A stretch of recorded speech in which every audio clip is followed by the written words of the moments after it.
leader, because one of the things again that it's lacking in this country is putting someone there and knowing that yes, this person is capable of doing what he says he's going to do. We have leaders who will promise heaven on earth, and once they get there, they do something different. So integrity was something that we looked at last year, and I think we're able to evolve people who are now beginning to think in that direction. And I'm sure with past editions, we've been able to touch lives of people who are now beginning to see the need for this conference and to change lives of people. Leading with courage. What, in terms of courage, what are you looking at? Because some people want to lead, yes, but they lack this courage. So what type of courage are you talking about? Some people, okay, they come into a gathering and they want to subdue everybody. Is that leadership? Leadership is not about subduing people. That's quite wrong. When you talk about courage, let me put it this way. In leadership, it's not the first person that sees the problem that is the leader. It's the first person to take a step. Sometimes you might not even have the answer, but it just takes a step. So when we talk about leading with courage, again, we come down to we're talking about people in leadership sometimes, and I wonder who is not in leadership. Everybody is in leadership one way or the other. You just made a very fantastic statement about your son. I am leader number 3, which is very, very correct, because when he gets to some level, he actually will lead the pack and tell you what to do sometimes. You know, one of the things about the gains of this conference over the years is that people have seen that I don't need a position to lead, which is very important. We really don't need a position to lead in life. We just lead because we are called to lead. Like I say, leadership is not a position, it's a calling. So we are called to lead, so just step in there and start doing it. And it requires courage, because if you see something that is wrong and you don't have courage, you can't stand up and correct it. And sometimes people say, I'm waiting for when I become a political leader. No. If I see something that is wrong around me, I should be able to stand up and say, no, this is wrong. Can we do it this way? Can we try it this way?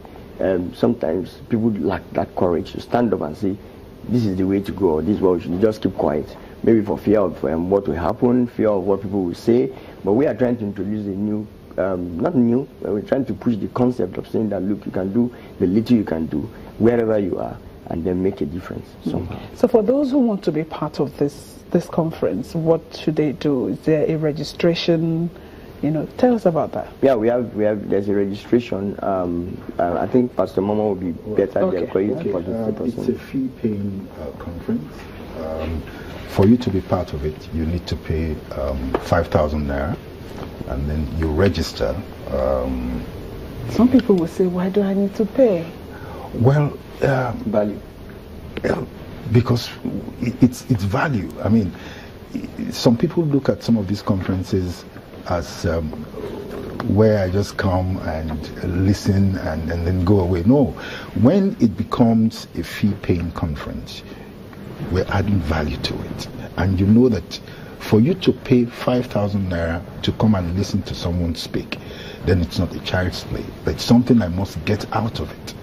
You know, I must be able to tell people why I am going to attend this conference.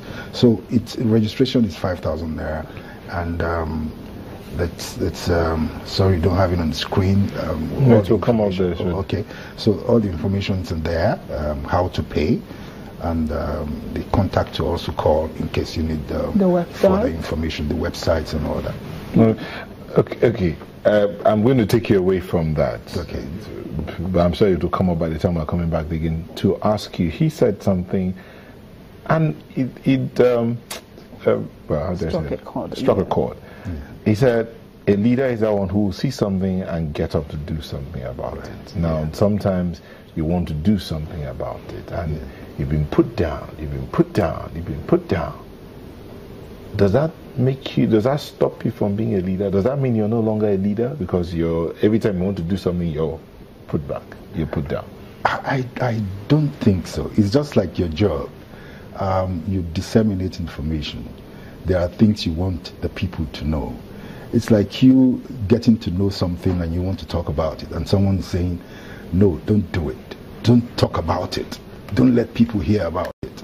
And you know, as a journalist, you have to inform the people. let them know exactly what's happening, especially now that news are just there real time. So you want to beat people to it.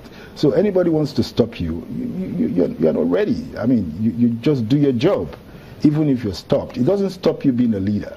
Okay? It's just if you have a policy in your organization, for example, who says, sorry, you can't do this for this reason. That is understandable. But you as a person, you need to take a stand. And that's where the courage comes in. Take a stand against even sometimes your organization. Is that what you're saying? Not really taking a stand against your organization. That's why I'm saying that if your organization has a policy and says, look, you can't say this, for example, for security reasons, or, you know, these are things that we don't expect that you should say. There's a way we can go about it. It's a different thing. But you as a person, you must take a stand to be able to do those things that you feel is right. Let me ask this. I know this might be letting the cat out of the bag. Yeah. Is there another level of wisdom and discretion required of one who understands that he or she is a leader? Come again? Is there another level of wisdom / discretion required of one who understands that he or she is a leader? I don't think so. I don't think so. Maybe Pastor. Of course, it's difficult to do leadership without wisdom and discretion, because discretion guides. You know, you're talking about standing out and standing up. You know, sometimes these things become problematic, and that's where I differ a little bit. It becomes a problem when people are trying to do it at the top. If you do it at the bottom, you just believe something and then you stand for it. Somebody just gets up and says, this is what I believe, and starts working on it gradually. It doesn't have to be a big thing, just a small thing.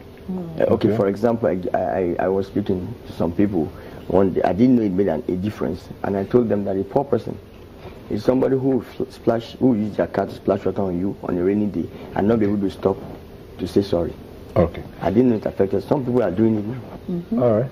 Well, thank you so much. We wish you a good time at this conference. Yes. Where is the conference holding? The conference is taking place at Jakonde, First Gate, Lekki Expressway. I think that's the Resurrection Drive. Yeah. All right.